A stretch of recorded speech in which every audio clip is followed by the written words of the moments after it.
사람은 모호한 언어 표현이나 정보를 들으면 자기의 체험과 심리 상태를 투영시켜 스스로 해석하려고 한다. 인간이란 모호한 언어 표현이나 정보를 얻으면 제멋대로 해석하려는 고약한 버릇을 갖고 있다.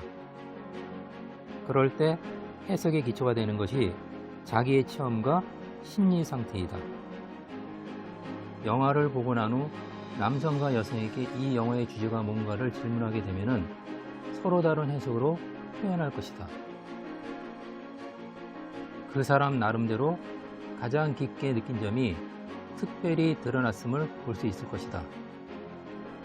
자기의 욕구와 감정 등 심리의 내면적 요소를 무의식적으로 바깥으로 나타내는 것을 투영이라고 하며, 이를 통하여 사물을 보는 관점과 해석 등을 알 수 있으므로 그 사람의 내면을 대강 분석해 볼 수 있다.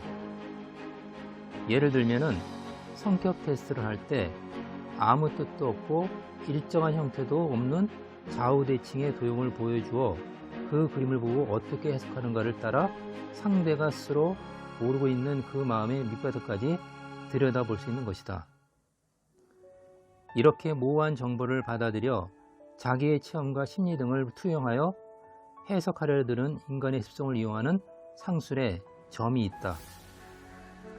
거리에서 점을 치건 책이나 잡지의 운수란을 보건 그 판단은 결국 사람에 따라서 여러 가지로 해석되게 마련이다.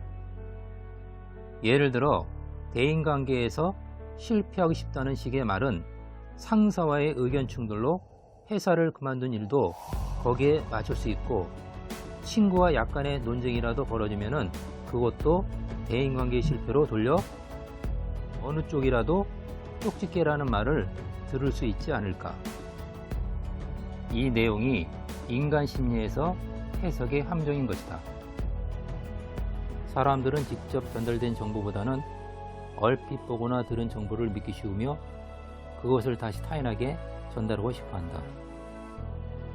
전달되는 정보가 얼마나 신뢰를 얻는가 하는 문제는 내용과 전달자에 따라 달라지지만은 전달되는 형태에도 영향을 받는 일이 많다. 그 전형적인 예가 귓속말로 소곤소곤 전달되는 소문이다. 무슨 까닭에 사람들은 직접 전달된 정보보다는 얼핏 들은 정보를 더 간단하게 믿고 그것을 전달하려 하는가? 다른 사람에게 직접 들은 말은 그 말 속에 무슨 의도와 동기가 감춰져 있는 경우가 많고, 그렇기 때문에 정보의 신뢰도는 아무래도 전달하는 사람과 내용의 믿음에 의존하게 된다. 아무리 그럴듯하게 들릴지라도 상대를 신뢰하지 않으면 누구든지 약간의 불신을 갖고 그 바탕에 숨은 의도와 동기가 뭔가를 곁들여 생각하고자 한다.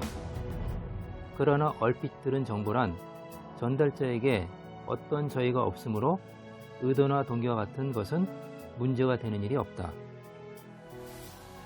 그러므로 믿어지기 쉽게 얼핏 들은 말인데 라는 식으로 전달하면은 변명이 동기를 감추어 전달자의 책임감을 흐리게 만들다.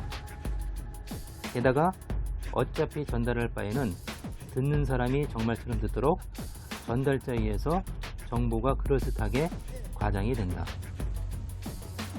직접 정보는 전달자에게 그 의도와 동기와 내용을 확인할 수 있지만은 잠깐 흘러가는 이야기는 정보원이 불확실함으로 확인할 길이 막연하다. 소문, 유언비어 같은 잠깐 들은 정보는 의심을 품고 듣던가 정보의 확실성을 확인하기까지는 타인에게 전달하지 않는 것이 현명하다. 이것이 인간 심리에 있어서 비밀의 함정이다.